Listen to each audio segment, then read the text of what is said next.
d'accueillir Monsieur Chemin. Alors, part d'entre vous peut-être me connaissent.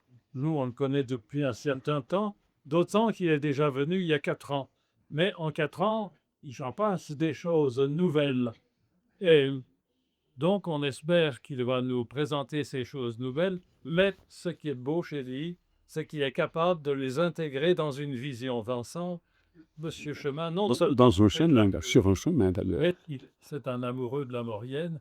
Il sait tout de A jusqu'à Z sur la Maurienne. Il la rend vivante. Il doit reparler quand même. Ils vont me poser des questions, plus parce que là, j'ai pas problème. Ça reste dans le chaîne de l'archéologie. Mais l'archéologie, ça trait à des choses, à faire des choses très anciennes.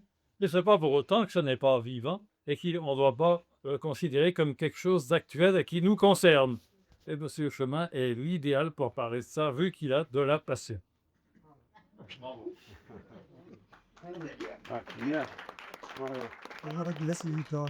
Bon, après cette présentation tyrannique du personnage, alors déjà, je vais casser l'image.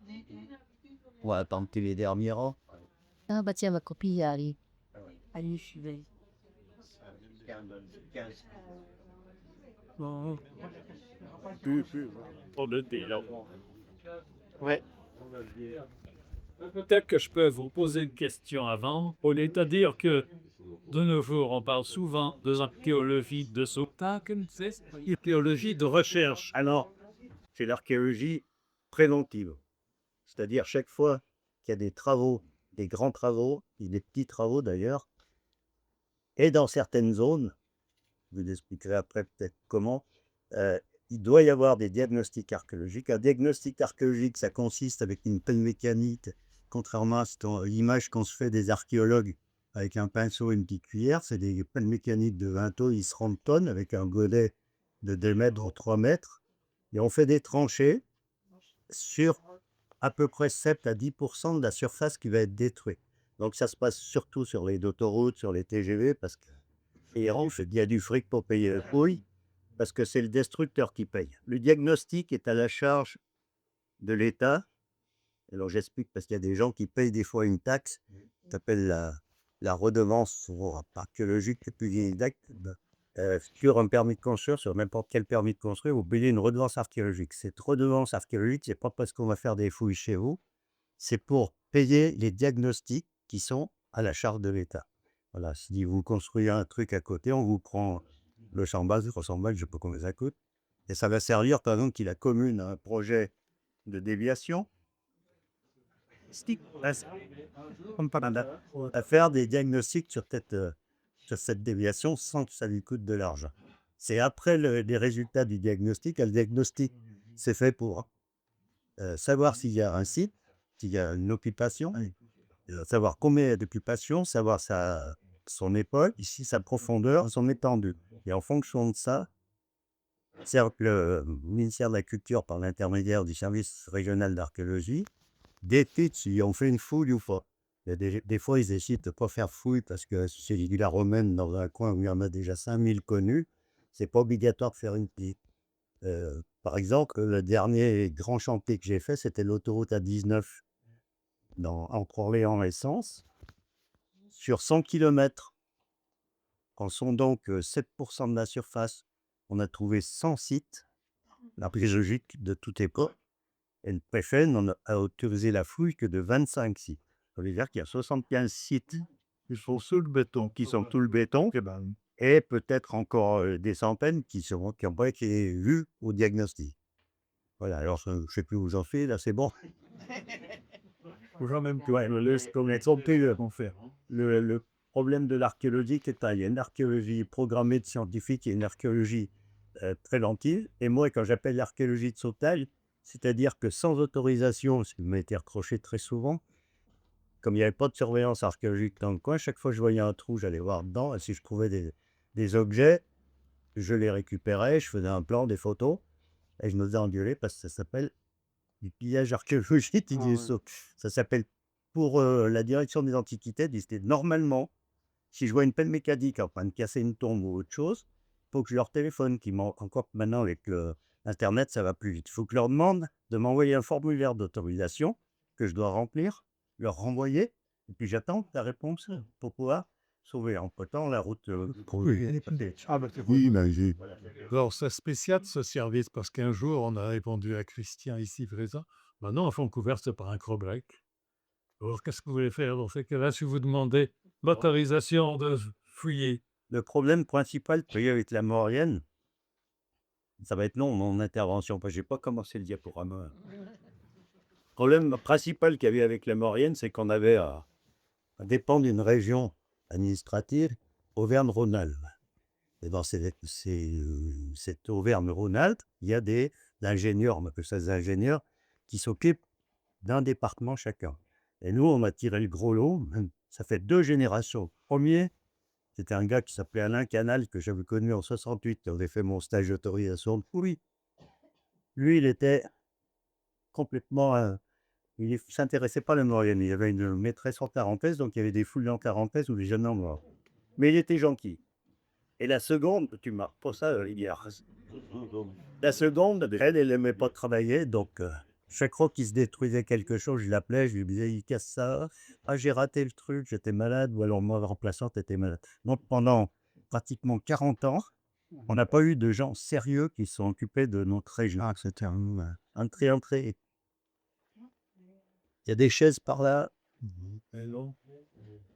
Encore un bruit. Essayez de pas. Et il y a des chaises là-bas. Ça te shoot maintenant. C'est l'émotion, le cœur. On a c'est tout dans l'ensemble. Plus dans l'ensemble. Encore là, j'arrive. Alors, je vais vous dire aussi que la dernière guerre, ce n'est pas théoriquement de l'archéologie. Enfin, on n'est pas... En général, l'archéologie est plus ancienne, mais là, c'est quand même un travail d'archéologie que vous avez fait. Donc, c'est un On verra dans bouquin qui est en vente. On verra dans les diables. Là. Oui, ce sont des labos. Bon. Le troisième ingénieur. T'en étais au deuxième. Ah oui, hein, mais... Et après le troisième. Maintenant, Voilà. il y a un nouveau qui est arrivé, elle est partie en retraite, donc on a tous arrosé ça, le monsieur. Alors, j'ai eu peu de contact avec lui, il a l'air très froid, mais bon, elle peut être froid et efficace. Voilà. Alors, je ne sais pas encore, on verra. Et on parlera tout à l'heure justement de l'évolution de l'archéologie en Normandie. Alors déjà, il faut quand même que je vous raconte, je ne suis pas un archéologue issu de la fac. J'ai passé un CAP d'électricien. J'étais conducteur de train de 1964 à 1986. Et en même temps, je fais des fouilles archéologiques. J'ai commencé à Chambéry dans les années 60. Alors, le début de ma carrière archéologique amateur, c'était avec un radiesthésiste. Il se promène pas avec un pendule, il se promenait avec une baguette. Alors, j'étais avec son gendre. Chaque fois, il disait, là, il y a un trésor. Et on creusait. Et chaque fois, on tombait ou sur un squelette ou sur des choses comme ça. Bon, lui, ça n'intéressait pas, il cherchait un trésor. Mais moi, j'ai commencé à m'intéresser à tout ce qu'il y avait autour.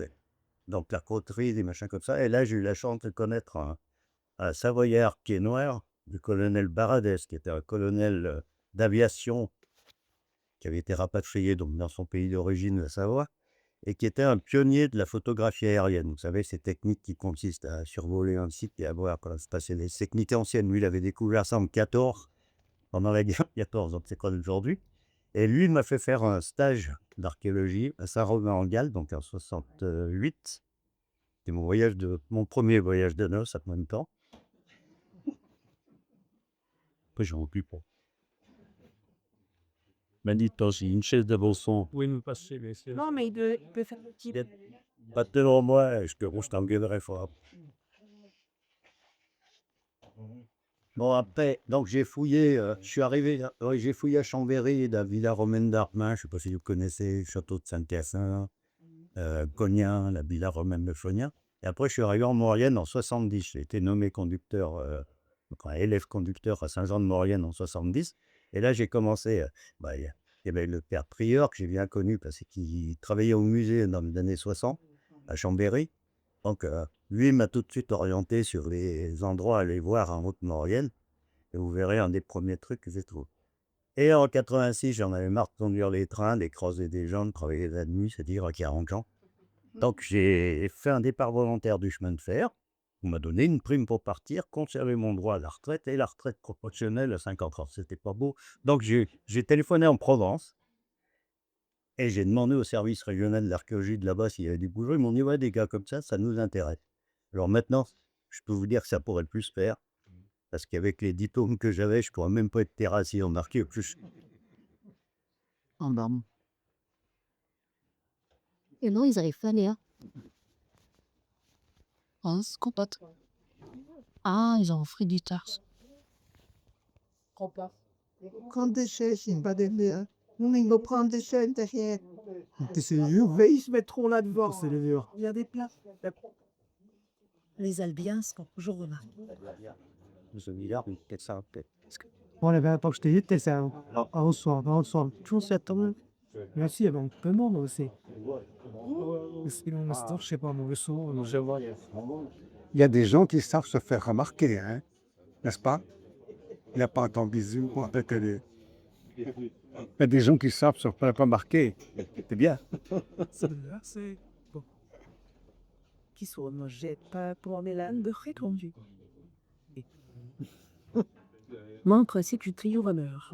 C'est C'est au pays, c'est monsieur qui est... Je sais pas si... Ouais, peut-être il se met là-bas dans le métier qui est plus marrant que... attends. Non, ça se donne pas. Il est bon. Alors ça, c'est la première fouille officielle que j'ai faite en Maurienne. C'est la grotte de Solière. Pour ceux qui connaissent, il y a un musée qui a été fait à l'issue des fouilles. Enfin, je vous raconte brièvement, vous voyez, les moyens de l'archéologie de l'époque. Là, tu es des machins avec des grands cheveux fondus derrière la semaine. On a des bougies pour s'éclairer dans des grottes. Alors, ce qui était intéressant, c'est que ces 3 jeunes spéléos qui étaient très sages, venant de vacances à Solière, qui défoncent un mur. Il y avait ce qu'on appelait la première salle dans la grotte, parce que la première salle avait servi de vergerie jusqu'au 19e. Donc, ils cassent le mur et ils rentrent derrière. Derrière cette salle, il y avait déjà, par exemple, ils ont trouvé une dague 14e siècle posée contre le mur. Et au fond de cette deuxième salle, il y avait un puits de 7 mètres de profondeur. Ils sont descendus au fond du puits et ils ont trouvé des poteries qui étaient encore posées sur les rochers. Ces poteries, c'était des vases à incinération. Donc, ils ont eu un réflexe bien. Ils ont été voir le curé Baucher, qui était le curé de Solière à l'époque. Et ce curé a prévenu donc j'avais prieur qui a téléphoné à la direction des antiquités. Et donc, la direction des antiquités m'a confié cette fouille. Donc, on compte la fouille. Ils m'ont pas donné le fric pour la faire. C'est-à-dire, pendant 4 ans, j'ai fouillé. J'ai payé l'éclairage à gaz, les photos, parce qu'à l'époque, il n'y avait pas de numérique. Et puis après, ils se sont aperçus que c'était super intéressant, donc ils ont mis une étudiante qui a fouillé en campagne laissée pendant 15 ans, et c'est pour ça qu'il y a un beau musée là-haut. Les boules. D'ailleurs, à Solière, certains encore, je vous raconte des trucs, hein, je vous en fais tout blé. Il y a encore, un jour, je mangeais au restaurant à Solière, il y a quand même un gars du coin qui est venu me dire « Ah, tu peux manger au resto et tout ce que tu t'es mis dans la poche en fouillant la grotte dedans. » Donner une mentalité particulière de certains. Donc ça, c'est mon équipe, ils sont vieux maintenant. Pierre les a vus comme élève, donc je suis... Donc, chez nous, on n'a pas de préhistoire très ancienne, parce qu'une raison simple, il y avait des glaciers. Alors, soit ça n'a jamais été occupé, soit les rares sites occupés au Paléolithique ont disparu dans la glace. Pour trouver les Paléolithiques, il faut descendre au moins jusque vers les échelles par mois. Voilà. Donc, la première occupation chez nous, c'est le Néolithique. Là, je mets Civil parce que c'est la date d'apparition, mais les dates les plus anciennes qu'on connaît, c'est par exemple la grotte de Solière ou au Rocher Zamoureux au Bourget, c'est plutôt vers 4005 avant Jésus. Donc le Néolithique, le Chalcolithique, je le mets, mais il paraît que ça n'existe plus. Ça, les scientifiques m'ont dit que ça n'existe plus. C'est une époque où ils connaissent le métal, mais ils utilisent encore la pierre. Enfin bon, ça n'existe plus, on n'en parle pas. Ce qui est caractéristique dans le Néolithique, c'est ces haches en pierre polie. Je pense qu'ici, on en trouvait pas mal. J'ai bien une page sur l'archéologie à couverte hors sujet. Je vous ferai voir après si ça vous intéresse.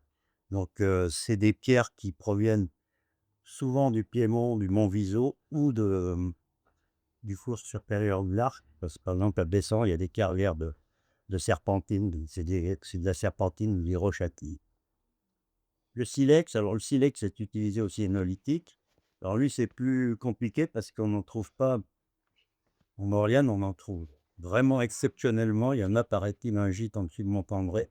Mais la plupart du temps, c'est des produits d'importation. Les plus proches sites, c'est les Bauges ou la Chartreuse. Là, il va poser des coins de flèche au pied à gauche. C'est toujours où il y a un site romain au Bourget, on peut être à Modon, qui de Modane. Je vous le fais vite, ça, c'est des sujets. Voilà, des silex. Alors, on est toujours au néolithique. Hein. Le dernier à droite, les autres sont partis de la collection de la Société d'Histoire. Le dernier à droite, je l'ai trouvé au lavoir en dessus de Modane, à 2000 mètres d'altitude. C'est soit des passages, soit, comme on le sait, enfin, pour ceux qui le savent, au néolithique, c'est une révolution culturelle. Ils découvrent qu'au lieu de courir après des bestioles, on peut les élever, les parcants. Ils découvrent qu'au lieu de ramasser des graines sauvages, on peut les planter et faire des champs de blé ou d'autres choses. Donc en même temps, ils découvrent la céramique, parce que quand on est sédentaire, on peut se permettre pour ça. Et pareil, d'après certains, qui découvrent aussi la guerre pour protéger leurs propriétés privées. Donc ce silex trouvé à 2000 mètres d'altitude, ça peut être quelqu'un qui est passé en Italie, mais ça peut être aussi que les paysans de l'époque qui vivent comme nous, maintenant, enfin comme des hommes maintenant, ils mettent leurs vaches en malpage en été, donc ça peut être un silex qui est parti. Hein. Quand vous voulez des compléments d'information, vous vous en dites. Une petite question, ouais. Là, tout ce que tu nous fais voir, ça, c'est dans le musée de Solière actuellement. Non, ça c'est, comme on a vu là, c'est plutôt musée de... J'ai pratiquement rien fait cette soleil. Parce que ça, c'est toute ta collection là, que tu nous fais voir. Ça, c'est des collections qui sont au musée Savoie. Moi, je collectionne pas. Hein. D'accord. J'ai pas envie de finir mon tôle parce qu'ils jettent pas bien. Donc tout ce que tu as trouvé, c'est tout dans des musées. Une collection d'objets archéologiques, c'est pas un archéologue. Tu vois, il y a j'allais dire un vieux, enfin un mec qui est un peu presque mon âge, qui est au foyer logement à Modane. Ils ont fait un magnifique article sur lui, c'est un archéologue. Un jour, il m'appelle, il me dit « Je voudrais donner des choses pour le musée de Solière. » Donc je vais chez lui, il me sort des plateaux de monnaie marqués trésor d'un site du Sud et des tas d'objets archéologiques. Mais quand tu es archéologue, tu ne peux pas te permettre de garder ça chez toi, ça ne se fait pas. Quand tu fais ça, c'est pas par intérêt de collectionner des objets, c'est l'intérêt de le faire connaître au plus grand nombre. D'accord. Voilà. C'est la différence avec les mecs qui font du détecteur de métaux et qui... Les pires, c'est ceux qui vendent tout ce qui... On en reparlera des détecteurs aussi. Donc après, donc les grands sites néolithiques, je n'en ai pas parlé. En Maurienne, il y a un grand site, c'est le Rocher du Château à Bessan. La grotte de Solière, qui a été occupée très longtemps. Et le Rocher des Amoureux au Bourget. Ils connaissaient ce rocher à Montminy, donc ils font l'écurie, je crois pas, autour. Et bien, pour faire une écurie, je crois pas des... Ouais, ils doivent faire une ferme pédagogique, mais pour l'instant, je ratisse ça. Ouais, donc ça, c'est les grands sites. Fontcouverte était malheureusement aussi un site certainement très intéressant. Je vous ferai voir la page après. Il y a eu des tas de découvertes de silex dans le coin qui ont disparu. C'est des découvertes anciennes. Donc, après après le néolithique, c'est l'âge du bronze. Donc. C'est coupé en petits morceaux. Il y a le bronze ancien, le bronze moyen, le bronze final. Et chacun de ces bronzes est encore coupé en 18 catégories. Non. Les grands sites de l'âge du bronze. Alors ça, c'est les découvertes anciennes qui sont au musée de la Chane, toujours. C'est la faucille d'Ossois. Donc, il faut aussi, vous savez à quoi ça sert. Elles sont en bronze. Donc, elle avait été trouvée à Ossois dans les années 50, avec d'autres objets qui ont disparu depuis. Donc, l'âge du bronze, c'est quand ils découvrent le chalcolithique, c'est quand ils connaissent que le cuivre. Et quand ils découvrent qu'en mélangeant de l'étain avec du cuivre, ça fait un objet plus dur qui permet de trancher, de taper. Ouais, donc les grands sites de l'âge du bronze, c'est Ossois. Je vous en parlerai, c'est un site monstrueux qui a été détruit en 85. Il y avait 2 hectares de village de l'île du bronze.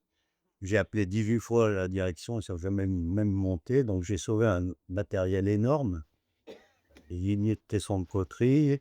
Un objet que je vais vous montrer juste après, je crois. Non, ça c'est une faucille. Bon, je vous passe. Voilà. Cet objet provient aussi d'Ossois. Il date d'environ 1500 des près. C'est un lingot de cuivre italique. C'est-à-dire que nous, ici en Maurienne, on est producteur de minerais de cuivre, mais on importe malgré tout d'Italie, du Nord, des objets comme ça. Donc c'était un site énorme qui a été détruit sans contrôle archéologique. J'avais récupéré un maximum de matériel et ça a été étudié par un de mes collègues cheminots archéologues, Jean-Claude Ozanne, qui s'en est servi pour sa maîtrise. Il a étudié toute la poterie et les objets qui avaient été découverts à cet endroit-là. Je remets en l'air. Ça, donc on a qu'une faucille qui était connue, celle d'Ossois. Et ça, c'est une faucille qu'un gars au détecteur a trouvé pas loin de chez vous, à Saint-Sorlin. Alors, normalement, là, je mérite la prison. Le musée de Saint-Jean devient receleur de musée, puisque c'est trouvé dans des conditions illégales. La loi française dit que pour chercher des objets archéologiques, il faut avoir une autorisation. Et quand il y a des milliers de gens qui te promènent avec un détecteur, et qu'avoir une autorisation par ici, cette autorisation de l'État, je peux vous garantir, c'est impossible. Si vous n'êtes pas archéologue, et même en étant archéologue, moi, des fois, je n'avais pas d'autorisation sur les chantiers que je faisais. Et avoir l'autorisation de tous les propriétaires dans ces pays où il y a 50 propriétaires au 10 mètres carrés, c'est difficile aussi. Bon. Mais moi, je considère que ce serait dommage de laisser partir, disparaître un objet comme ça, même si c'est illégal de le recevoir, parce que c'est la deuxième fossile mauriennaise trouvée, ça donne un site à Saint-Sorlin-d'Arles intéressant, donc je le prends. Mais je suis obligé de camoufler le truc pour pas qu'on soit embêté. Voilà. Donc, l'intérêt des détectoristes, c'est que il y en a beaucoup qui sont seulement intéressés par le fric, ou par n'importe quoi, et d'autres qui sont intéressés par l'histoire. Dans les détectoristes, j'ai connu des gars qui sont... D'ailleurs, les meilleurs sites pour reconnaître un objet que vous trouvez, c'est les sites de détectoristes. Ils sont pointus d'une force. Vous mettez une monnaie, si vous la confiez à l'INRAP, au ministère de la Culture, elle vous fera 2 ans pour avoir une réponse. Là, vous mettez sur Facebook la photo de la monnaie que vous avez trouvée. Dans le quart d'heure, vous avez les réponses. Donc, c'est pénible, mais c'est comme ça. Bon, les détectoristes qui vont sur des sites archéologiques en cours de fouille, ça, c'est condamnable complètement. Après, les mecs qui se promènent dans la campagne, il y en a qui trouvent des obus. Il y en a un qui a trouvé un obus l'autre jour à Valfréjus. Bon, ça, c'est obligé des mineurs à venir, tant qu'ils ne comptent pas péter. C'est déjà ça. Je continue. H du bronze. Donc, ça, c'est un lingot. Ce qu'on appelle un lingot bipène, c'est-à-dire qu'il a la forme de hache à 2 têtes invises. Ça, c'est la hache du Pont-à-Mafouet qui est toujours au musée de Saint-Jean. Alors, celle-là, elle a été trouvée en faisant le tunnel de la Madeleine, dans une salle. Et alors, c'est bien parce que c'est gravé dessus au burin, don du PLM 1906. C'est comme ça. Une étiquette qui part pas. Donc, c'est une hache du bronze moyen, la fille. On trouve aussi ça, des pointes de flèche, toujours en bronze. Je passe un peu plus vite. Hein. Alors ça, c'est ça, c'est pareil. C'est un poignard de type Voghera, c'est-à-dire italien. Alors ça, c'est que un jour, je vois Facebook, il y avait un gars qui avait publié cette photo. En marquant en dessous, j'ai trouvé ça dans la boîte à merdouilles de mon fils. Qu'est-ce que c'est? Dans la boîte à merdouilles, pour les détectoristes, c'est là où on met les douilles, tous les machins qui servent à rien, quoi. Alors, je reconnais tout de suite donc un poignard d'âge du bronze. Et je l'ai appelé et nous l'a donné pour le musée de Saint-Jean. On a encore reçu là.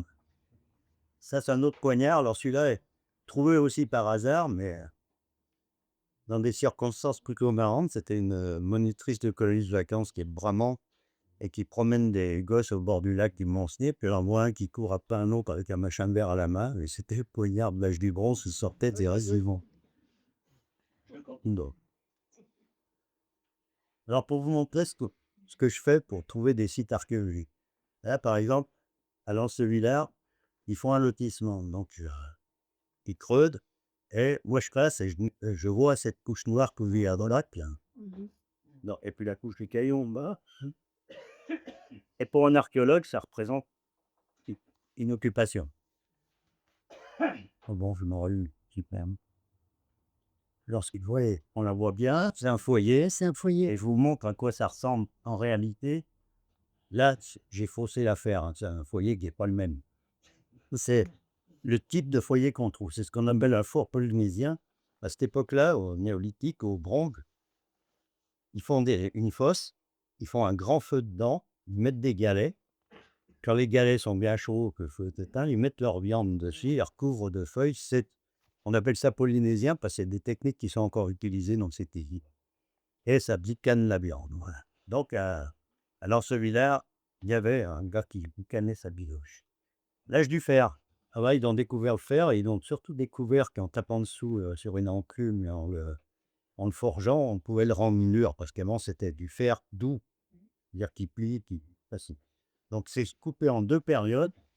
Hallstatt était une ville autrichienne, bord d'un lac, un site magnifique, rempli de Chinois. Faut y aller, il y a que du chinois.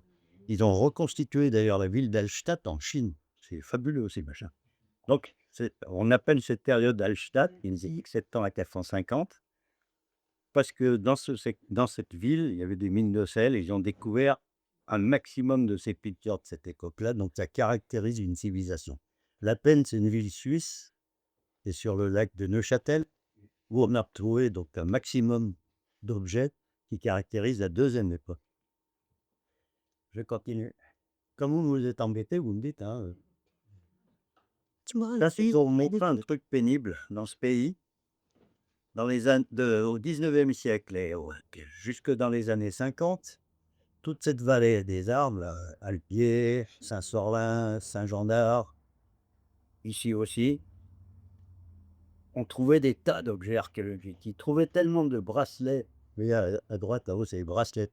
C'est des vrais Marseillais, les gens du coin. Ils avaient 60 bracelets à chaque bras, aux épaules, aux genoux, tous les côtés. Il y en avait tellement qu'ils fondaient des cloches avec pour aussi. Mais jusque dans les années 50, on trouvait des tas de choses. C'était déclaré. Le père prieur était là, Belay était là. Et ces objets étaient déclarés. Et depuis qu'ils construisent des stations, des bâtiments partout, eh ben, on ne trouve plus rien. C'est correct. Hein. Ça a tout disparu, la civilisation. c'est bouche. Mais on s'en fout. Il y a des tombes qui a été trouvées à Albier. Avec les épingles, elles font 60 cm de long. On dit beau site, quoi. Ça, c'est alors qu'on a l'âge du fer. L'âge du fer, c'est ce qu'on appelle les Gaulois. Hein. Je ne sais pas si vous avez un chiffre, c'était ça fait brouillon. Ça va. Donc, c'est les Gaulois, les premiers Gaulois, les deuxièmes plus. Alors, ça, c'est une fouille que j'ai faite au Bourget-sur-Modane. Il a dit la Chaussine. Il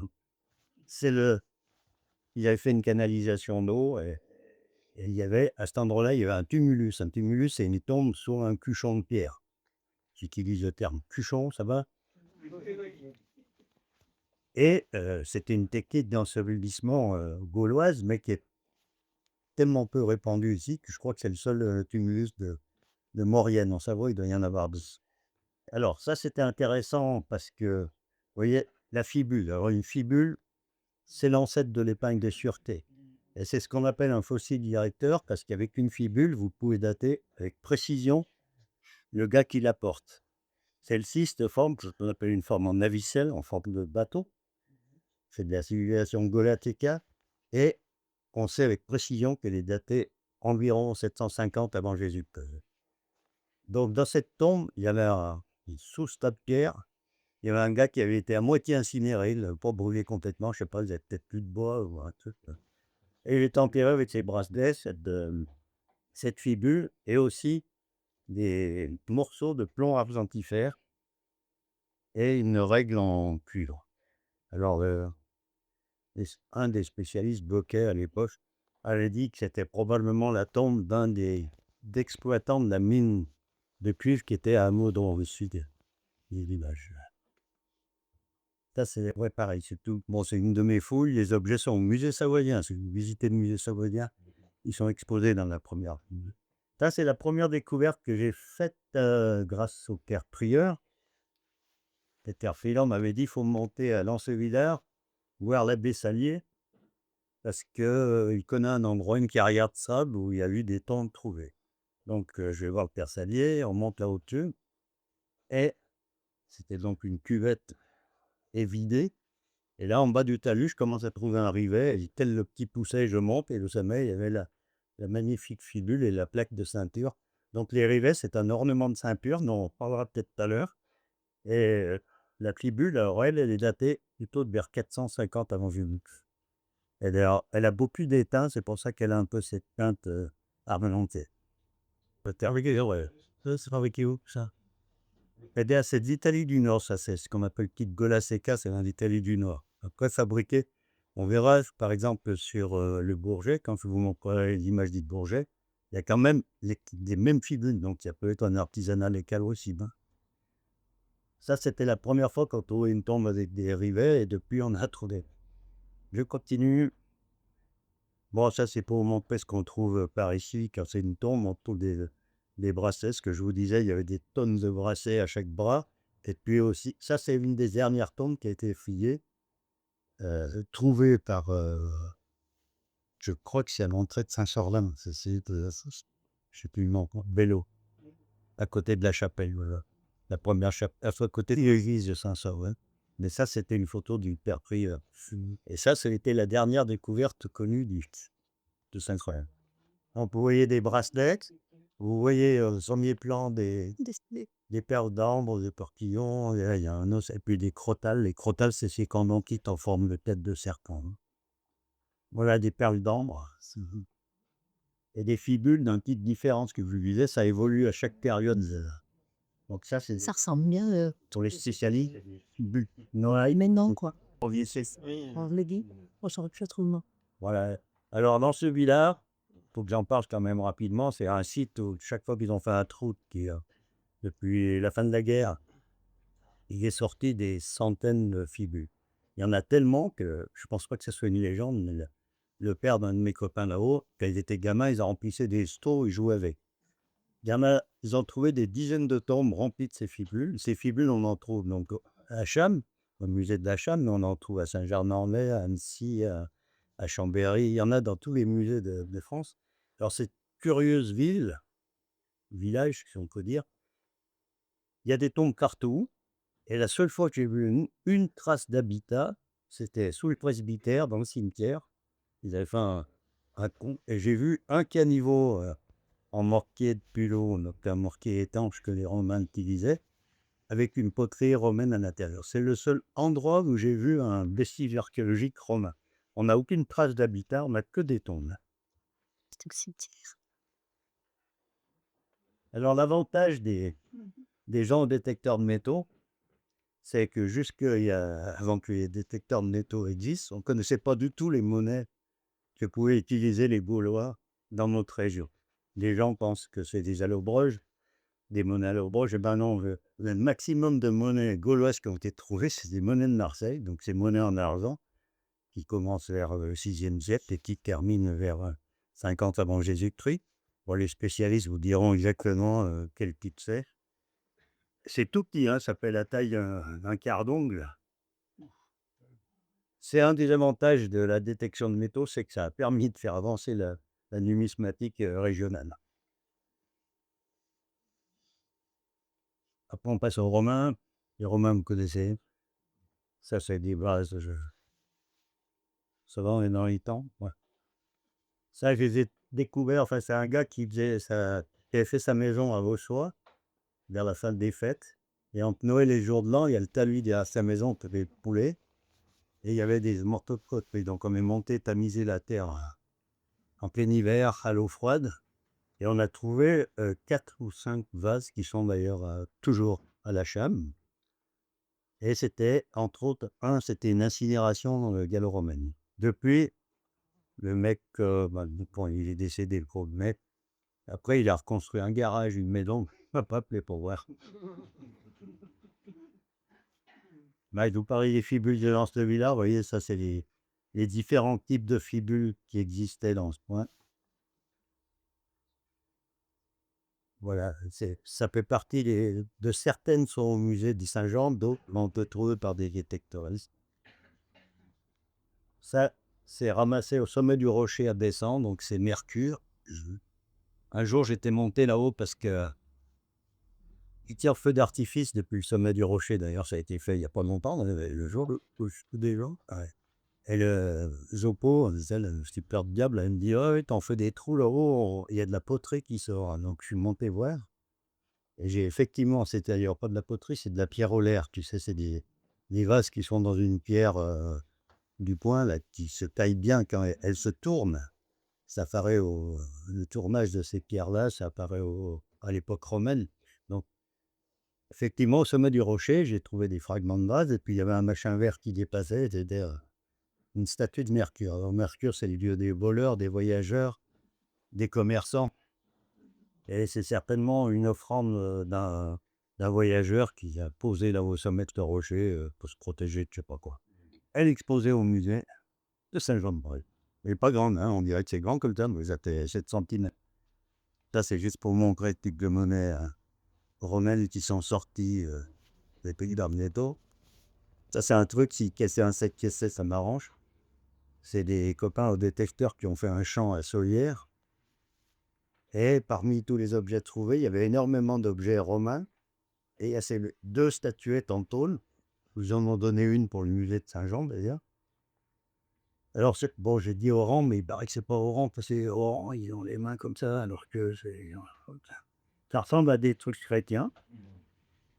Le site est plutôt caractérisé par du romain, bien que si vous regardez bien la dernière monnaie, il y a le XP. Alors ça, c'est à partir de Constantin, l'empereur qui a autorisé le christianisme dans l'Empire romain, après avoir eu une vision. Vous connaissez l'histoire, vous me racontez, c'est trop long. Donc, il y a cette tête aussi qui est bizarre. C'est un beau site, c'est le camping de Solière. Bon, ça ne sera jamais pouillé, je pense, à moins qu'il y ait des travaux. Mais les gars ont ramassé un paquet de trucs, ils ont envoyé quelques-uns en musée. Les mérovingiens. Les mérovingiens, vous connaissez, c'est les gars qui sont là. Voilà. Là, c'est moi, j'ai honte, j'ai fait ce détecteur de métaux, le sommet d'un rocher, qui s'appelle le Châtel, mais elle a eu une valeur. Et des fois, j'ai mieux passé moi et que ça finisse au musée que dans la poche de quelqu'un d'autre.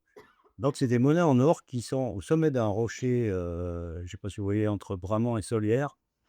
Il y a un pain de sucre là. C'est au sommet de ce rocher, 3 monnaies en or. La troisième, c'est là. Voilà. Alors, elles sont du même type, hein, les 2 à gauche. Et la troisième, elles sont du même type. Et pas la même frappe. Et l'autre, c'est trouvé à la Roche-Bernard, à Valloire. Alors, c'est curieux qu'on puisse trouver 3 pièces en or sur le même site. C'est soit un trésor qui a été caché, qui a été éparpillé, soit un gars qui a perdu sa bourse. Une vraie c'est riche, je pense. Parce qu'on trouve quand même très peu de monnaie en or de cette époque-là. Bon, le Moyen-Âge, vous connaissez, accélère un peu parce qu'après, les monnaies Charlemagne, c'est toujours pareil, trouvé à Beaulieu. Celle-là, il faut raconter, c'est un terrassier, je ne sais pas de quelle nationalité, qui faisait une conduite d'eau dans le cimetière de Termignon et qui est tombé sur un squelette que les Termignonnais avaient dû mal fouiller à l'époque parce qu'il avait planqué dans sa ceinture une 20aine de pièces en or. Donc, la seule qui a été récupérée, elle a été donnée au curé du village. C'est pour ça elle est elle est aussi à la Cham. Donc, c'est pour ça qu'on sait qu'il y a eu un trésor. Enfin, c'est une forme de trésor, mais c'était certainement un pèlerin qui passait à Alexandre Tourbiaté pour le voyage. 1000 pièces de champ, le vent. Celui-là, qu'est-ce qu'elle servi à payer sa rançon parce qu'il était prisonnier des Anglais. C'est le tranche, c'est le premier franc. Parce qu'ils sont franco-boubrex. Ouais, là, l'arc-tâche, c'est ce que je vous racontais tout à l'heure. Donc, ça, c'est un peu The Texte. Mais donc, il n'y avait jamais de fouille. Et tout ce que vous avez vu pratiquement, je l'ai fait. Voilà le genre de coin où j'interviens. Ça, c'est Lens-le-Bourg.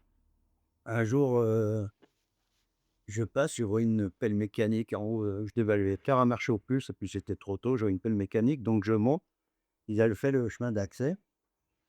Et il y avait des tonnes d'ossements humains, mais partout.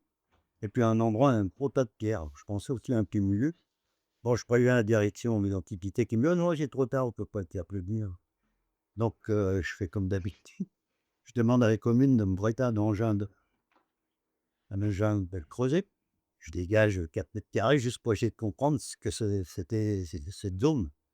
Et là, je vois, elle avait une première couche en descendant, une première couche d'ossements en vrac, qui promenait d'un autre cimetière qui avait été évacué, probablement de l'église de l'ancienne bourg, l'ancienne église, tu sais, avec une nef là, et puis avec les pieds en douche, un transept. Comment ça s'appelle, toi, qui est sur machin qui est à gauche, de ce côté, c'est les transepts. Tel conçu. J'ai du mal avec les architectes, quoi. Et donc, il y avait une première couche d'ossements qui était en vrac. Dessous, il y avait une couche de personnes enterrées en pleine terre. Et en dessous, il y avait des coffres de lauze avec des squelettes. Donc, je dis à la direction de l'Antiquité, bon, ils n'ont rien fait, ils n'ont rien fait. Donc, j'ai demandé la direction des Antiquités m'a quand même dit d'aller porter plainte contre la mairie. Donc, je suis allé à la mairie me dit, nous, on a prévenu les gendarmes. Alors, je suis allé voir les gendarmes. Ils m'ont dit, oui, c'est la peste. Vous avez tous les ossements, c'est dans des sacs en plastique et de poubelle. C'est la peste. L'assassin, c'est la peste. D'accord. J'étais assis, j'étais debout, il y avait devant moi 7 ou 8 flics assis, gendarmes. S'il y a des personnes, 7 8 gendarmes assis devant moi. Et je leur dis, la rumeur publique m'a appris qu'il y avait eu utilisation du détecteur de métaux sur les tombes. Vous savez qui c'est? Bon, il y en a un qui devient tout rouge, qui dit oui, c'est moi. Moi, j'ai dit avec l'autorisation constructorale, bien sûr. Enfin bon, depuis on est copains, c'est sympa. Donc ça, après la voirie, j'ai surveillé les travaux. Et donc, il a fallu viser les 2 maisons qui devaient se construire aux endroits qui m'intéressaient. Alors, le premier m'a pas prévenu, je vous ferai voir après. Le deuxième m'a prévenu. Que vous voyez, le tas de pierre que vous voyez là, c'est une chapelle qui a été détruite au XVIIIe siècle. C'est une chapelle Saint-Martin et qui accueillait les défunts de passage, voyageurs. Ce qu'il y a de bien, c'est qu'elle est protégée parce qu'elle est entre les 2 baraques, donc elle est sous la pelouse des 2 maisons. Elle sera toujours intacte. Mais sur l'autre, voilà, là, je surveillais sous la pelle mécanique de la 2e maison qui m'a été donc on voyait passer des squelettes comme ça. Ça, c'est la première maison, celle qui le gars m'a fort prévenu quand il a attaqué les travaux, qu'il avait peur que je l'arrête, il n'importe quelle bêtise comme ça. Après, je vous parlerai des arrêts. Donc, quand je suis arrivé dans le terrain qui était vidé, les tombes en lauze avaient été complètement vidées, il n'y a plus d'os, il n'y a plus rien. Mais sur le talus, j'ai trouvé des bracelets, quoi, en gros, comme ça. Donc, il avait certainement cassé un paquet de choses intéressantes. Dans la 2e, voilà, j'ai trouvé une bague en haut à gauche avec une entaille qui représente probablement une mercure. L'objet qui est à côté, c'est une boucle d'oreille mérovingienne en plaqué or, en or. Et donc, le cimetière a duré jusqu'au XVIe siècle autour de cette chapelle Saint-Martin. En bas, là, vous voyez une boucle de ceinture en 8, c'est d'armes. Et la clé, je l'ai trouvée sur la poitrine d'un des défunts. Et c'est une coutume, s'il y avait vu déjà quand j'avais fouillé à Manosque, c'est pharaïtique quand les héritières refusaient l'héritage, on enterrait le proprio avec ça. Mais ça la clé. Pour vous montrer toujours, là, vous voyez, je passe avant celui-là, il y a une tranchée, je regarde dedans, mais on ne voit pas bien parce qu'il y avait le soleil. Au fond, dans l'angle du squelette allongé, c'est un gros droit aussi. Ça, c'est le maire de Vossois qui me prévient, ils agrandissent le cimetière, donc je vais voir, ils vont trouver des tombes. Alors, c'est marrant, hein, c'est souvent quand ils agrandissent le cimetière, ils trouvent des tombes qui sont du 7e, 8e siècle. Ça, c'est des tombes chrétiennes et en lauze, donc c'est probablement des mérovingiennes. À l'époque, j'avais pas les sous pour faire dater les ossements. Mais voilà. Je vous qu'il lu, bon, tout ça, c'est toujours les gens enterrés à Ossois. Et puis bon, on a fait des fouilles plus récentes, hein, c'est ça d'extérieur plus récentes. Ça, c'est le télégraphe chat de Solière, Sardière, pardon, avant qu'il soit reconstruit. J'ai fouillé les 3 télégraphes, celui d'Azurieux. Je ne l'ai pas fini, celui-là, parce que j'ai fait un infarctus entre-temps. Donc, après, c'était raide à monter. Je ne suis pas remonté trop. Ça, c'est Sardière. Et puis, j'ai fouillé en premier, on avait fouillé celui de Saint-André. Vous les connaissez, les télégraphes? Voilà, je vous montre les sautages. Là, c'est pour vous expliquer toujours la madame qui s'occupait de la Savoie et que je déteste. Et qui me l'a bien rendu. Un jour, parce que pour faire de l'archéologie comme je l'ai fait, il faut avoir plein d'informateurs. Dans le temps que j'étais cheminot, il y avait plein de paysans d'Oubliaki, et donc c'était mes infos. Ça arrivait, ils me disaient, tiens, on va faire un trou à tel endroit, où on a vu ça à tel endroit, donc j'avais plein d'informations. Et là, j'avais des contacts dans ce village, dans le conseil municipal, donc il y a un gars qui m'appelle, il me dit, on va faire des travaux dans le cimetière, on a agrandi le cimetière. C'est bien le cimetière pour ça. Et donc, je préviens la direction, comme c'est le seul endroit où je vous ai dit tout à l'heure avoir vu une construction de contre-promène, je préviens la direction qui me dit, oh là, pourtant là-haut, je ne vous ai pas parlé de ça, mais c'est pour avoir le droit de faire un diagnostic, il faut que le secteur soit classé en ZPPA, c'est-à-dire zone de présomption de prescription archéologique. Et il n'y a qu'une seule zone de présomption de prescription archéologique en Maurienne, c'est Lancevillard. Alors là, je lui dis, ils vont faire des trous là. Il me dit, non, non, c'est en dehors de la zone. Et là, je ne sais pas si tu peux m'aider dans ce village, mais vous voyez, la piste, elle passe sous la chapelle Saint-Sébastien, monument historique, et derrière l'église, monument historique. Et c'est dans un secteur hyper riche. Donc, elle ne fait rien. Dès qu'ils font le trou, je montre. Et quand tu commences à trouver des tibias, des fénures, des monnaies romaines, un crâne qui dépasse. Donc, c'est un site archéologique. D'ailleurs, je dis ça, toi. Là, on voit que c'est des tombes superposées. En haut, il y a un crâne défoncé. Là, c'est pas une fouille, ça, c'est un coup de bulldozer pour faire une. Donc, il y a le crâne qui est tout seul, et dessous, un coffre de rose. Voilà, bon, ça va. Donc, elle nous a autorisé. Elle ne m'a pas autorisé, moi, qu'elle-même. Elle a autorisé Clément Mani, qui est l'archéologue départemental au conseil départemental de la Savoie, à faire la fouille avec moi et une équipe. Donc, on a fait cette fouille et on a sorti 2 types de sépultures la première année. La première, ceux qui sont en pleine terre, c'est les premiers qu'on rencontre en descendant, c'est des tombes du 9e, 10e siècle après Jésus-Christ. Donc, des chrétiens ils n'ont rien, ils n'ont pas de matériel, ils n'ont rien. Par contre, les tombes en lauze, c'est des tombes du 2e siècle avant Jésus-Christ, donc des Gaulois. Et donc, on voit des petites offrandes comme ça. Alors, l'orientation est différente. Les chrétiens, ils sont orientés. Bon, après, c'est qui va regarder. Par l'est, peut-être. Il y en a qui regardent vers l'est et les Gaulois dans l'autre sens. Voilà. Donc là, elle vous avait accordé 4 mètres carrés pour faire la couche. C'était un peu juste. Elle a fait un petit peu, pas beau.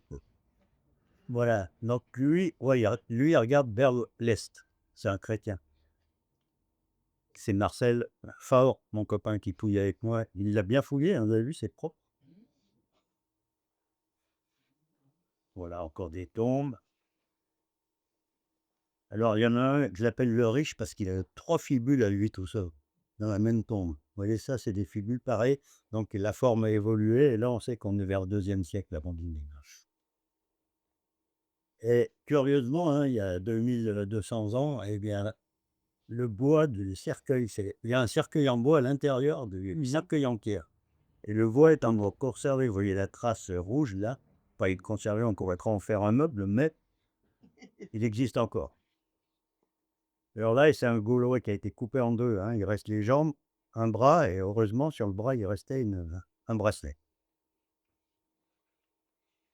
Donc, cette première année où elle nous a accordé 4 mètres carrés, a été suivie par l'année suivante. Mon ami du conseil général a demandé, conseil départemental, a demandé une autorisation de fouille pour le même secteur. Donc, on a mis un coup de pelle mécanique, on a dégagé, on a sorti, on a effleuré à peu près 40 tombes. Et au moment de les fouiller, elle nous a dit, ah, vous n'avez pas d'anthropologue et vous n'avez pas le droit de fouiller les tombes. Bon. Là, on avait une tombe magnifique, un coffre de pierre, t'es sûr que là-dedans, il y a un matos de fou. Pas le droit de l'ouvrir. Les autres squelettes, on les a recouverts. Donc, la prochaine fois qu'il y aura une fouille, recreuser sur un truc qui a déjà été creusé à la pelle mécanique, c'est-à-dire la première fois, tu as déjà enlevé des os, la deuxième fois, il ne reste plus rien. Alors voilà une anthropologue. On en a eu une, elle était venue sur ses jours de repos, sur 2 jours de repos pour m'y touiller. Elle a pouillé 2 squelettes. Là. C'est ça une anthropologue au boulot. On peut plus fouiller. Dans le temps, on fouillait les tombes avec Pierre, on a fouillé les genoux à Jarrier. Maintenant, tu peux plus. Dès que tu touches un genou, tu es là le temps. Un autre système pour découvrir. Je suis long, ça va? Non, t'es bon. Ça. Un autre système pour découvrir des sites. Là, il y a un gars qui construit à Amodon en dessus de Modane, en dessus du Bourget. Et on voit ces couches noires comme ça, là. Vous les voyez toutes. Donc, moi, un truc comme ça m'interpelle. J'allais faire un prélèvement pour les faire dater, mais je découvre ça. Et ça, c'est ça. J'ai été trop vite. C'est ça. C'est le système de chauffage romain. Les Romains, ils chauffaient leurs baraques par sol et par les murs. Et donc, ça, c'est ce qu'on appelle un culot. Non. Un Hypocaste. non. Un tubulus. Tubulus. C'est des briques creuses le mur est construit avec ça. Et donc, l'air chaud qui arrive par en dessous, par les temps chez monte dans les murs et ça chauffe. Et donc, là, ce que vous avez vu avant, dans les couches noires, ce sont des vidanges de foyers d'un habitat ou des thermes romains qui sont à Amodon, en pleine montagne. Alors, comme à cet endroit-là, j'avais déjà trouvé un petit bâtiment, il y a un gars qui construisait sa maison, il m'avait appelé, et j'ai trouvé un petit bâtiment qui était une forge gallo-romaine, et juste à côté, sous la chapelle qui est à Monzon, qui est ancienne, il y a une galerie de mines, donc juste à côté de cette exploitation. Alors, il se peut que le gars qui exploitait le métal là-haut était assez riche pour avoir un chauffage central d'Apada. Hein? Ça, c'est un autre endroit, bon, je vous le fais voir quand même aussi. Sur la route des barrages à Haussoir.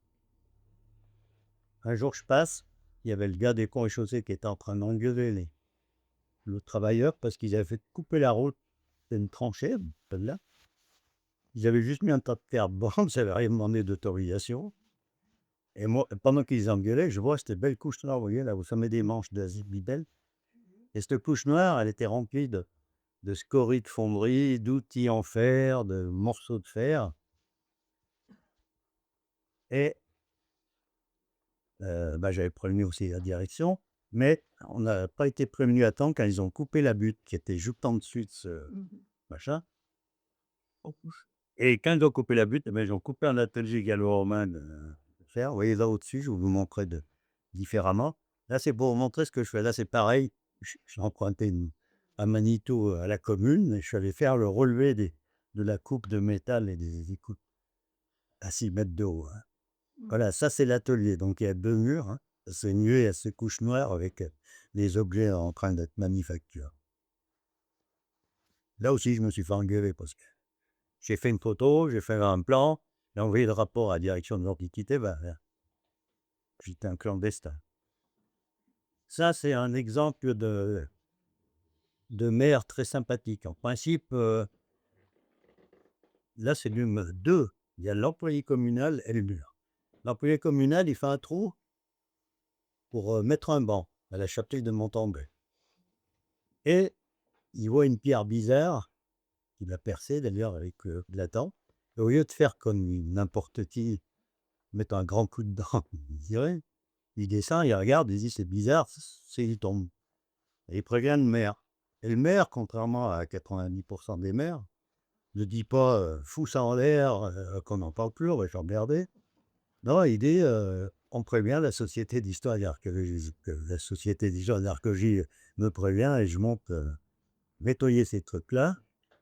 Et donc, on se trouve en présence des premières tombes, là, avec des belles lauses et des ardoises, avec un squelette dedans, sans matériel. Et ça, c'est une dame. J'ai plus le rapport de tout. L'étude des ossements, mais je sais que c'est une dame. Et à côté, il y a cette petite tombe en bâtière. Alors déjà, vous voyez le trou qu'il avait fait avec la dent du godet. Cette tombe en bâtière, déjà, juste par sa forme, on peut la dater. On sait qu'elles sont au 7e siècle. Et en ouvrant cette tombe, on a trouvé un gamin que notre président Geneletti, dentiste, grâce à sa dentition, cru daté du coup non, il a dit qu'il avait 5 ans. À peu près. Voilà. Alors, ce qui avait de curieux, c'est que j'ai fait dater les ossements qui étaient dans la tombe c'était bien 7e siècle. Sur la tombe que vous avez vu nettoyer, il y avait cet amas d'os, on trouvait 2 ou 3 crânes, chacune, des ossements. Et au milieu, il y avait cette lame de silex. Alors, le problème, c'est que les ossements dans la tombe sont au 7e siècle. La lame de silex au milieu des autres, je me suis dit peut-être que c'est en creusant la tombe du 7e siècle qu'ils ont sorti une tombe plus ancienne, parce que la lame de silex, elle est de 2800 avant Jésus-Christ à peu près. Et j'ai fait dater les ossements qui étaient là, et ils étaient au-dessus du 7e siècle. Donc c'est une lame qui est là, soit par hasard, soit souvent les Romains ou les autres conservaient ces pierres néolithiques comme porte d'honneur ou IH, appelait ça des pierres de foudre, ça protégeait la maison de la foudre. Voilà, donc c'est quand même bel. Après, je vous montre simplement comment on voit des sites. Un gars qui construit à hauteur, il y a des couches comme ça. Vous allez voir près, donc il y a un foyer qui a du bronze d'F3, bronze final 3, vers 900 dans le physique. Là, pareil, je suis les travaux d'irrigation aussi.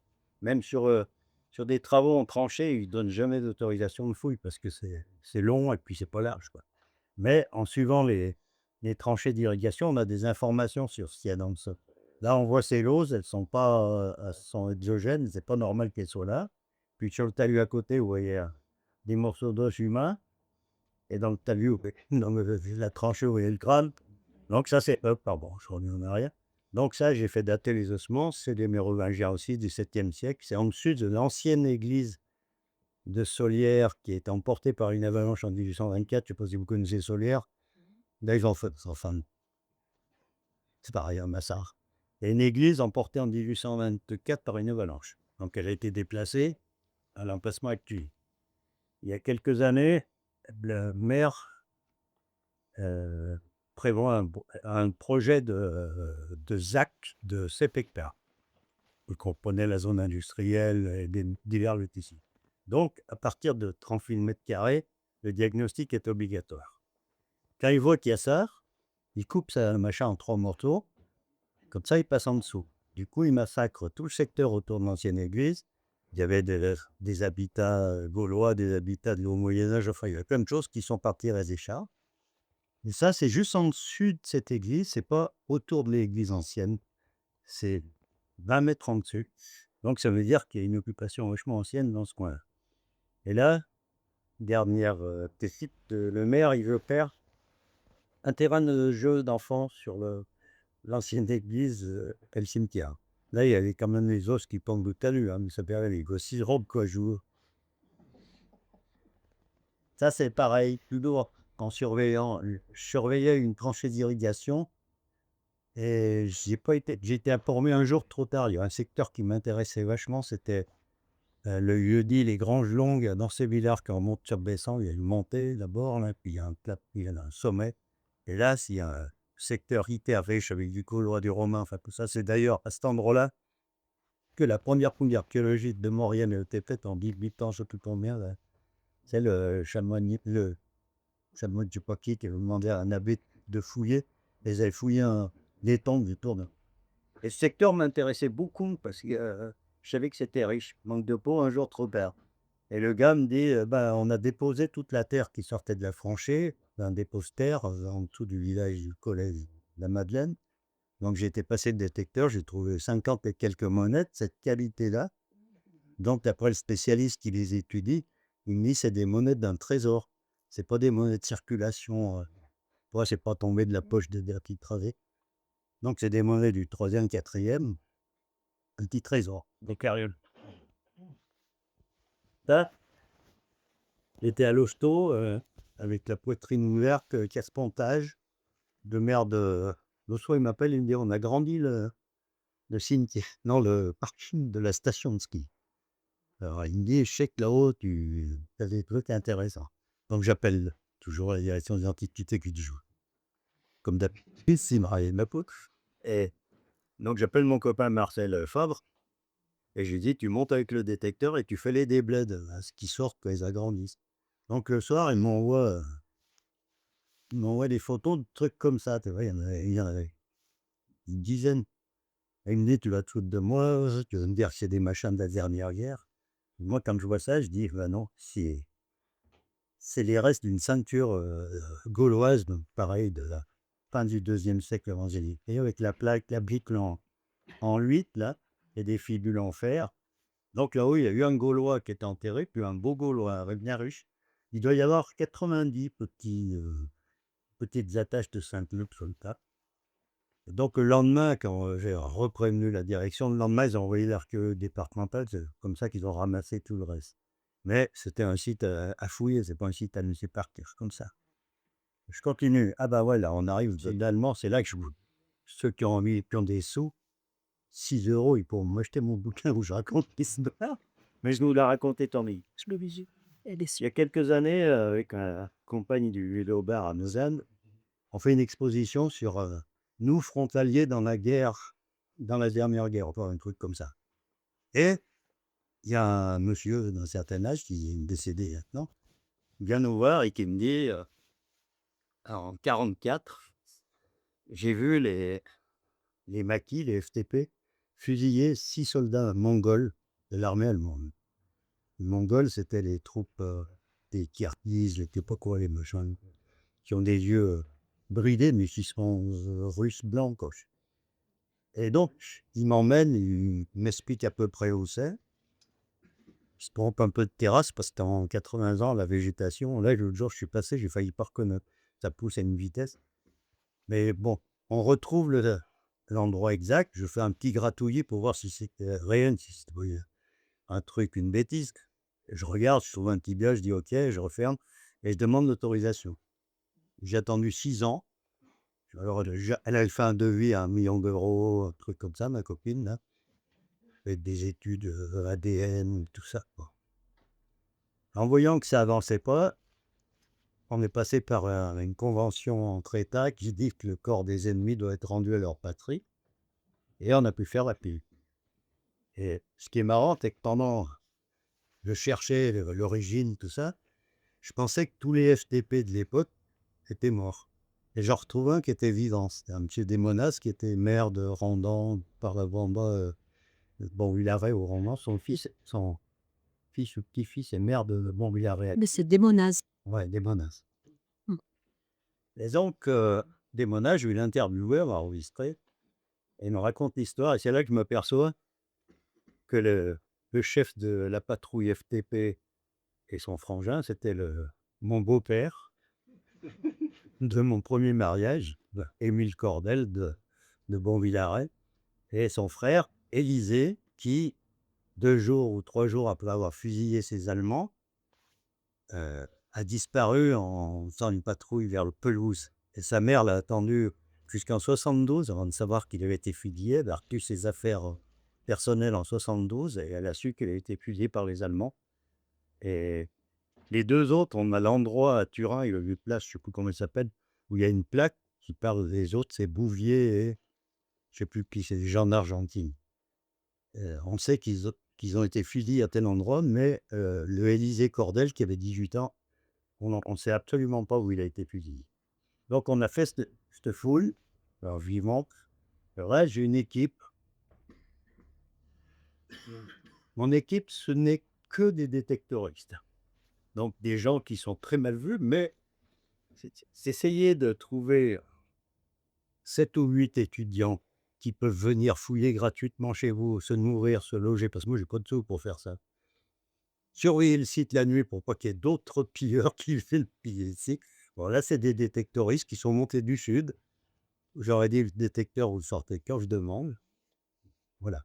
Ils ont campé sur place, ils m'ont aidé, fouillé, donc des gens vraiment bien.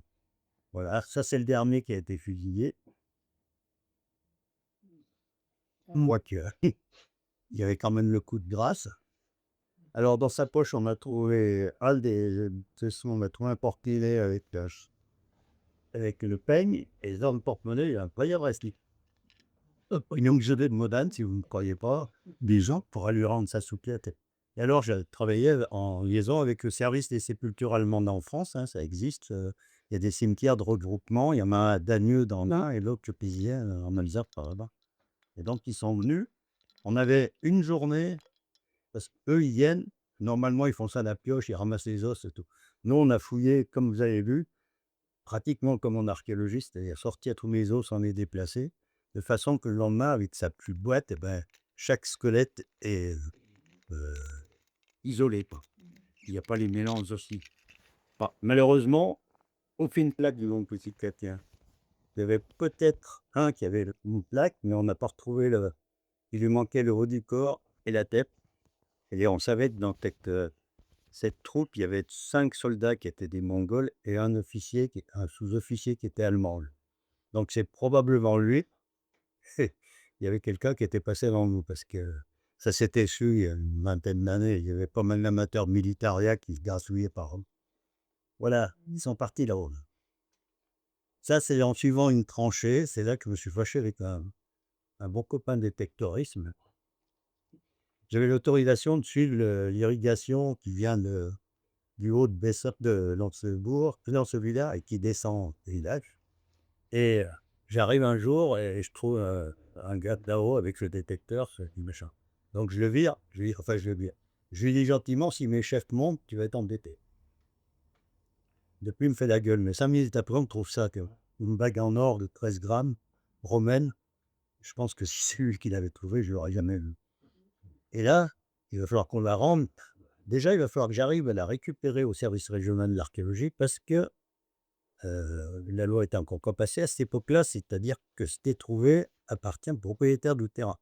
Et ce qui est marrant, c'est que la madame qui est possesseuse de ce terrain, il a fallu la virer pour faire passer la condamnée parce qu'elle ne voulait pas de conduite chez elle. Donc elle va récupérer cette bague, elle va en faire ce qu'elle veut, la vendre, nous la donner, la fondre. Là, je vais vous parler d'un autre phénomène climatique, la fonte des glaciers. Ça va, c'est pas trop long, vous ennuyez pas. C'est détails. La fonte des glaciers, il y a une vingtaine d'années, il y a un guide montagnard de Bessan qui, en passant le col Rhin, un col à 3002, trouve cette statue. Donc il m'a fallu déjà bien 10 ans pour la voir, parce que j'étais secret. Et puis après, on a fait connaissance, et bien, ce que j'ai donné un Christ de Bessan en bois. Du coup, j'ai réussi à l'avoir pour la faire dater, et nous l'a prêté pour l'exposer à Annecy l'année passée. Et la datation donne un 1er siècle de notre ère. C'est une statue romaine qui était dans le glacier qui a fondu, là en bois, dans le glacier qui fond, col Rhin. C'est un glacier cuvette, donc les objets restent dedans. Ça, c'est les glaciers en pente, ça descend, on la quitte pas trop. Et dans ce glacier, depuis donc qu'on sait qu'il y a cette statue, il y a une mission archéologique chaque année. Un prof de Lyon 2, Éric Thiraud, qui monte avec une équipe. Alors il faut avoir la santé. Moi, je ne ferai plus parce que c'est 4 heures de marche, qui dort en haut à -5. Et depuis ces années-là, il ramasse chaque année une centaine d'objets manufacturés. C'est-à-dire, c'est pas forcément une statue, mais ça peut être. Il a trouvé une lance en bois, une lance port du Bali, sculptée pour être une. Mais des fonds de tonneaux, des badines. Et tous ces objets trouvés datent entre le 2e siècle avant Jésus-Christ jusqu'au 14e, 15e siècle, ou même des objets modernes. Il y a eu des passages. Voilà, ça c'est les. Alors, il faudrait des missions sur tous les glaciers, parce qu'il y a énormément de choses. Il se peut si c'est arrêté. Allez, bon, on arrive bientôt au bout. Là. Alors, ça c'est la fouille qui a suivi des diagnostics donc, c'est au Bourget, vous connaissez le village en face, donc le village médiéval des Tierces. Alors, je vous raconte tout, vous allez dire, ouais, lui des mythos, mais quand l'INRAP décide de faire une fouille à cet endroit-là, un diagnostic d'abord, à cet endroit-là, c'est déjà bien sûr parce que t'as de la thune, et ça va te permettre une belle fouille. Le gars qui arrive ici, pour faire le diagnostic, le boulot que je faisais pendant 30 ans, là, c'est un gars de Bordeaux. Parce que je suppose qu'il n'y a pas d'archéologues régionaux, tu vois. Il arrive de Bordeaux. Alors, arriver de Bordeaux, ça veut dire que tu arrives le lundi soir et tu repars le jeudi matin. Parce qu'il y a les DV de route. Et puis, tu n'en as rien à foutre du coin parce que tu ne connais pas. Moi, j'ai été mercenaire comme ça. Il m'a envoyé dans le Loiret, tu connais pas le secteur. Bon. Alors lui, je lui amène le bouquin de Vangenep qui parle de la chapelle, la reconstruction de la chapelle. Je lui amène la Maurienne par les instituteurs, même si c'est un truc légendaire, mais dans la Maurienne par les instituteurs, il est dit qu'à cet endroit-là, il y a un village médiéval. Je lui amène ça.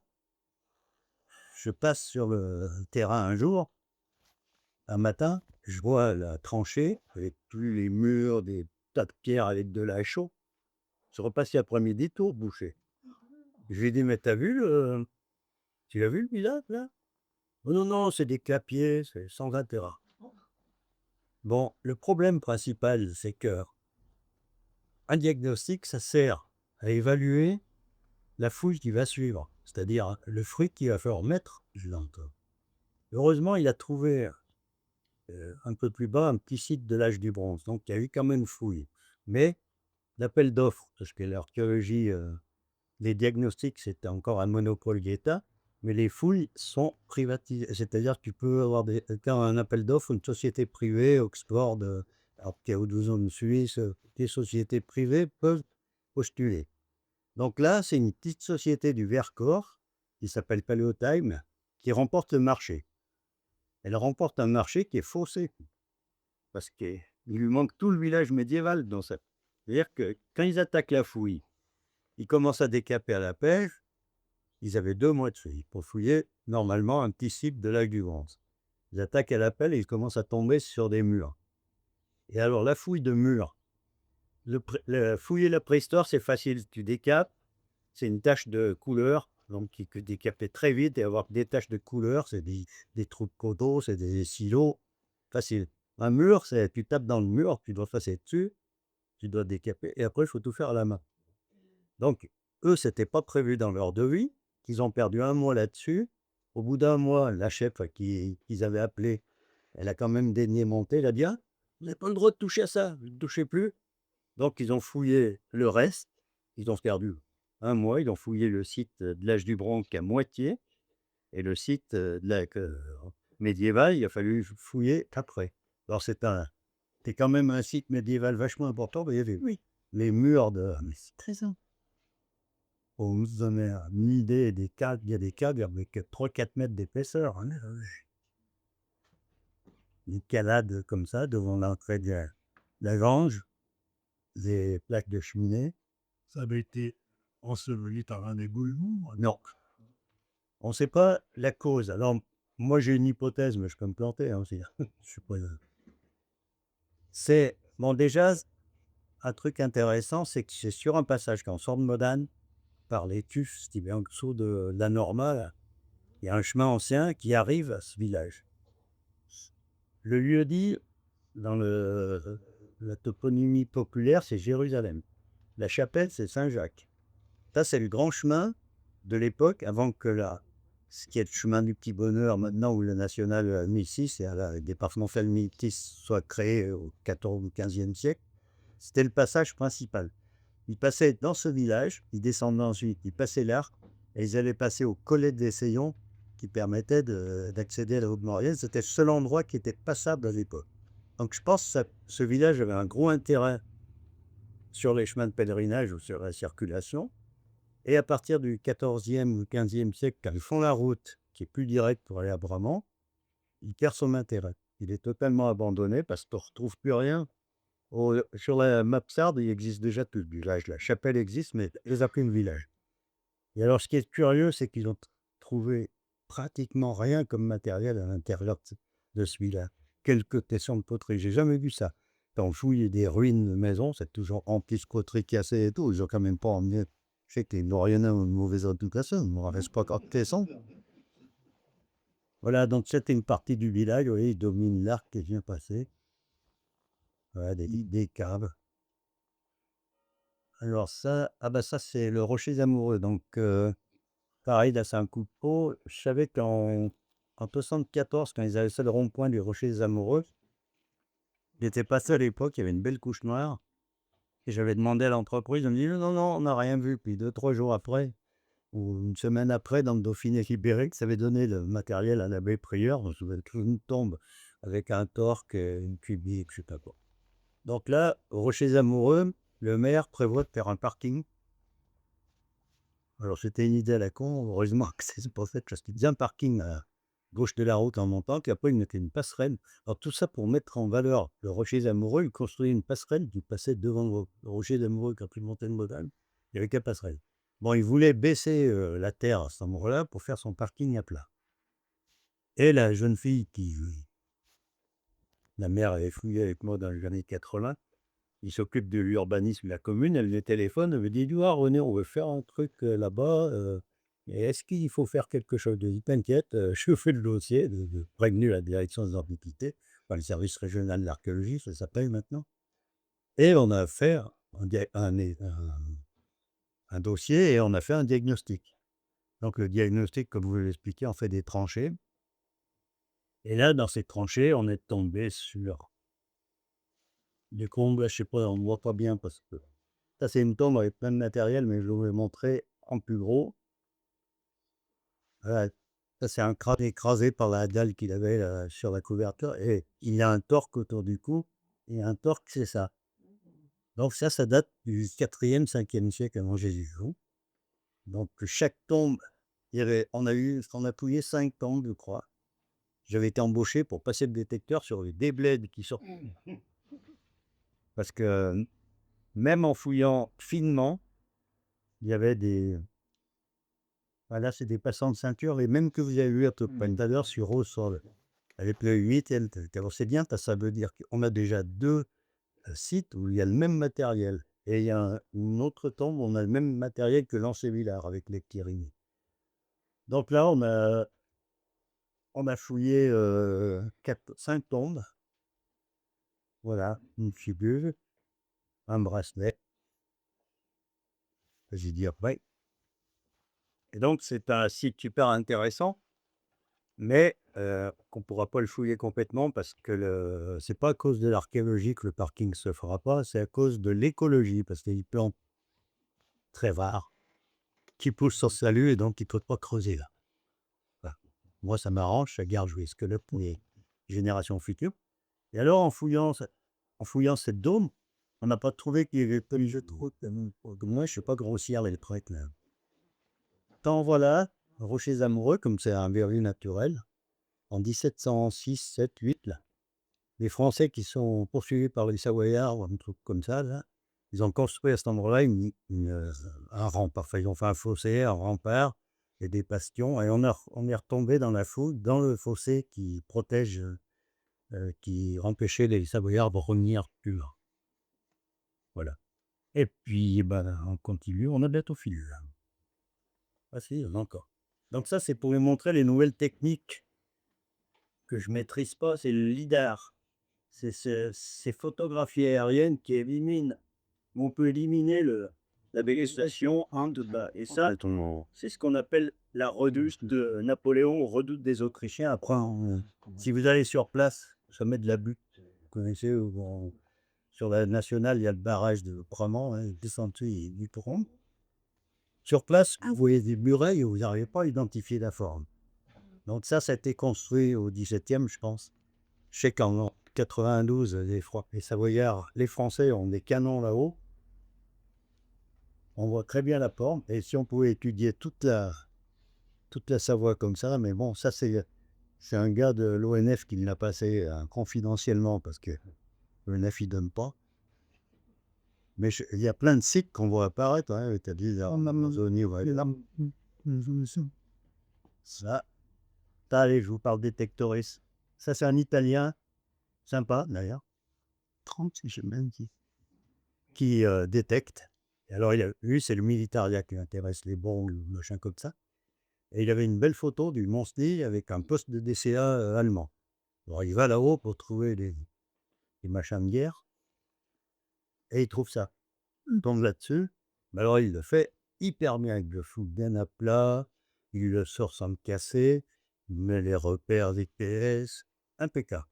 Et il descend avec l'objet et il le déclare à la police, qui est prévue par la loi française. Eh ben, bon, moi je récupère l'objet parce que le directeur devait passer dans la semaine dans la poudre et il donne l'objet. Ils me disent: «Eh ben, on va le poursuivre en justice».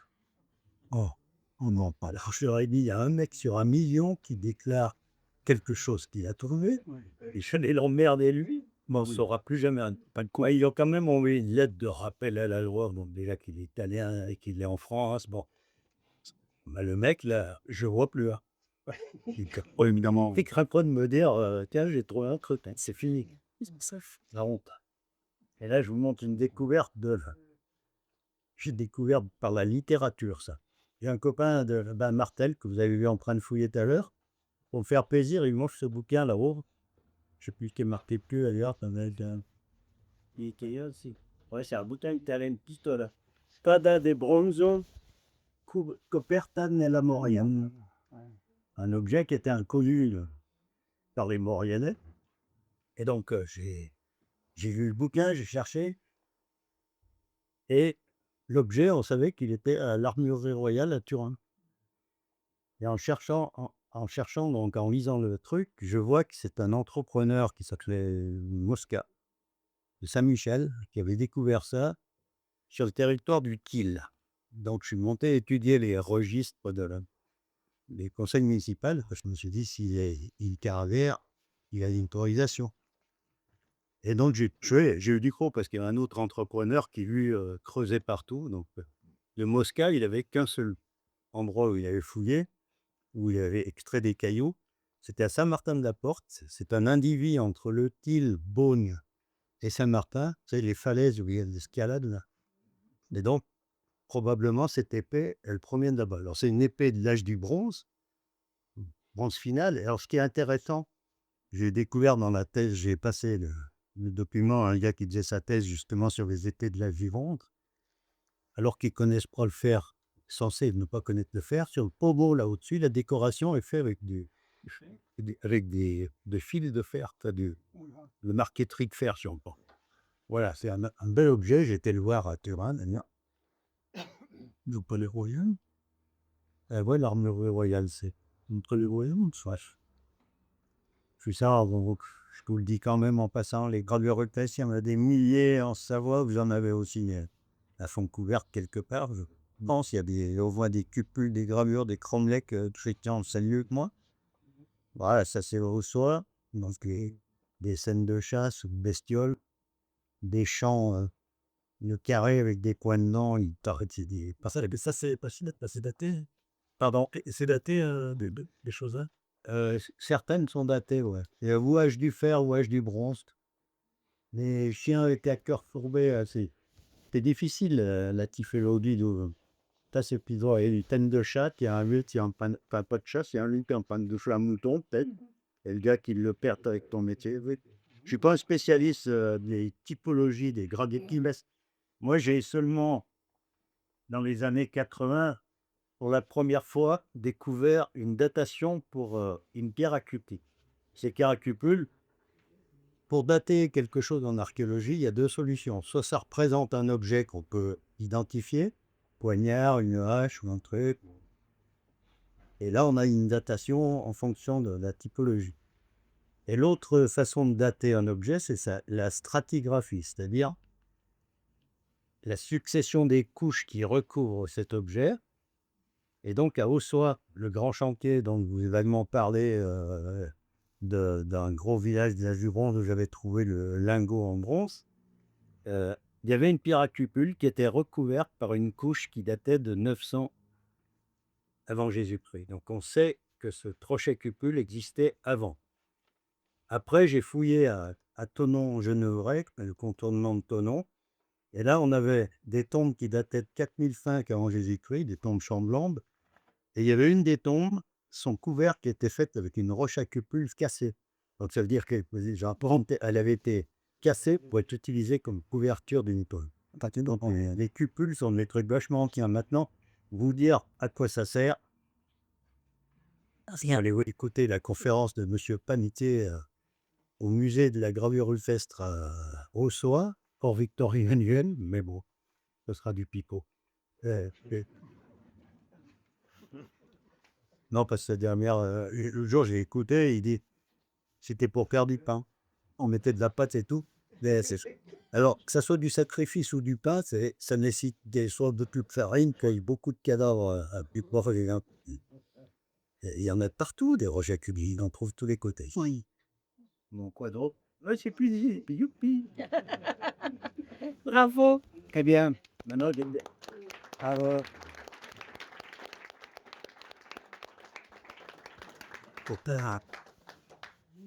non, c'est des questions. Et si je peux lui répondre? Ce sera avec plaisir. Des projets sur l'avenir.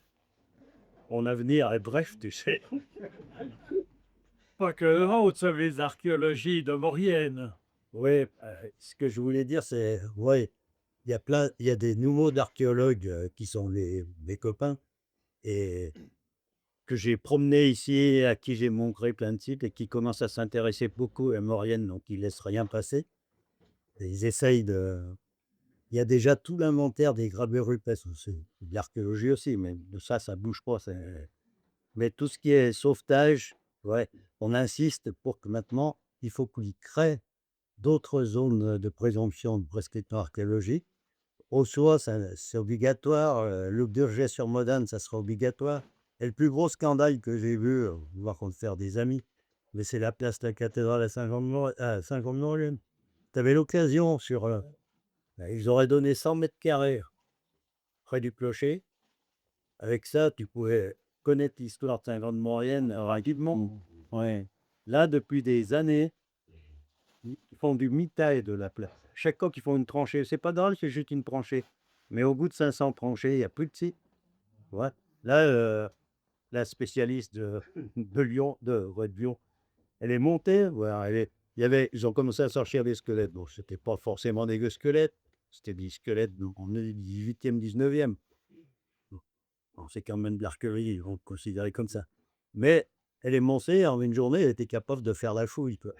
Ah ben ouais, ça ressemble à rien. Moi, je suis passé, il y a de la tuile romaine. À 20 mètres en dessus, j'avais trouvé un four domestique romain entier dans la rue qui va au bar de la sous-préfecture, avec une combe à côté, un mec avec un thermocube. Là-dessous, tu as le passé de Saint-Jean-de-Maurienne en 100 mètres carrés, tu peux le défi de l'enfer, oui. Là, et c'est pas la faute du maire. Il a fait son boulot, il a envoyé le dossier. C'est la faute de l'autre feignasse. Là, Oui, c'est vrai, là, la fille, c'est encore heureux qu'elle est sortie, en fait. et quant aux des Romains, à temps couvert, il semblerait qu'on n'ait rien de romain. Alors, qu'est-ce qu'il faudrait faire pour trouver du romain? Ouais, La bise, c'est pas Les habitués. La bise, il y a 2 monnaies romaines. oui, mais des monnaies, ça peut bien de n'importe où, mais des bâtiments. Et ben, il faut les chercher. Qu'est-ce que par exemple de la bise?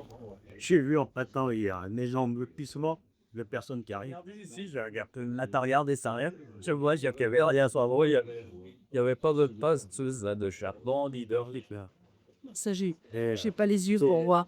c'est à l'occasion de travaux qu'il peut voir les constructions romaines. D'accord. Et au Bourget de Bois-Alain, pour le guilin, avec notamment Cécile-là, avec une pelle qui tombe sur chaque mur, parce que c'est bourré de murs. Ah, c'est un problème, parce qu'il y a le mur. Le tumulus que je t'ai montré, il était préservé parce qu'il était inclus dans une terrasse de. Ils avaient fait un mur, il avait rempli de terre, c'était une terrasse de culture 18e, 16e. Donc le tumulus, c'était là. À Solière, il y a des dizaines de tas de pierres comme ça qui sont probablement que des clapiers. Mais le gars, l'agriculteur, il vend les pierres pour la construction ou pour autre chose. Donc ils évacuent tous ces clapiers à la tel mécanisme. Il faudrait minimum regarder. Tu sais, ça peut bien être le don de la sous. Merci, c'est intéressant. Je dis seulement. Vous avez une question pratique. Ouais. Pour un peu ignorant, ces petits bulles, là, on semble courbés dans le vide des pans, depuis sur une grande longueur de temps. Leur fonction, c'est des liaisons de vêtements. Mais c'est des si précieux que ça, c'était simplement parce que les gens étaient en terre habillée qu'on retrouvait tétine. Il y a des fibules, par exemple, que j'ai trouvé sur l'oppidum de Coran, près de Clermont-Ferrand, là, qui sont en or. C'est des précieux. Bon, des fibules comme ça, en fer ou en bronze, c'est pas vraiment des objets très précieux, mais c'était utile. C'est vraiment une attache Une attache de vêtements. Ils connaissent déjà Comme les épines madouris, ça. Oui, elles sont reliées avec une chaîne. Souvent, c'est par paire. Celle en or dont je vous parle, c'est une paire de fibules, une chaîne au milieu. Donc, ça peut être comme une attache de cartes. En principe, dans les dents, on regarde où elles sont positionnées pour savoir à quoi elles servaient, quoi. Si. Ça apparaît à l'âge du bronze et ça se termine au Maroc, ils en ont encore maintenant. Et la Maurienne, on voit beaucoup de choses en haute Maurienne, là-bas, l'entrée de la vallée, tout ça, c'est moins fourni ou c'est une impression? Pierre te répondrait que la carte archéologique dépend du chercheur qui occupe le territoire. Donc ça veut dire qu'il y a des zones où il n'y a pas eu d'exploration du tout. À Argentine, il y a un site gigantesque. C'est le romain. Et il fait un site intrigant qui a été exploité par un détectoriste, ce qui j'ai vu ce qui sort. C'est dans la plaine autour du village, coupé en deux par la voie ferrée. Tu as à cet endroit-là des mètres cubes de pierre extraites probablement de mines, parce que c'est pas dans cette plaine-là, tu peux avoir des têtes, des galets à l'huile.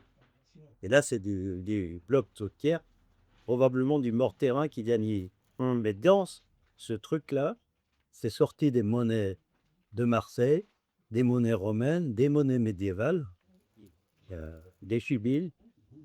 Vous connaissez tout? Non, pas du tout. Attendez. Et il y a une légende, une tradition du village, d'un village en Boupie, à la Corbière. Ouais, donc c'est partout en fait. C'est la Corbière. Monsieur là-bas? Dans la littérature 19e, 20e siècle, on parcourt pour lui des récits ou alors des légendes, on ne sait pas trop, sur des archéologues. Ils vont récupérer des momies, des archéologues meurent les uns après les autres dans une hydro qui allait caresser les squelettes hypotoniques, car ça a été. Je suis mort 4 minutes ce soir. Sur un chantier de pouilles. J'ai cessé depuis 4 minutes et c'est passé un accident de travail pour stress et harcèlement professionnel. Pour le père archéologue. Ça, C'est de la faute de celle de Chambéry. non, j'étais pas là. Ouais, j'aime bien ces légendes. Ouais, j'en ai gratté quelques-uns, effectivement. Mais, si tu veux, quand j'étais conducteur de train, il y avait de la viande de tour, c'était moins là.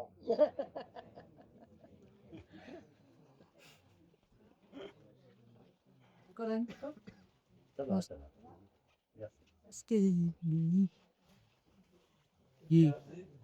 Personne n'a des questions. La catégorie. Bien. Peut-être qu'elle des questions.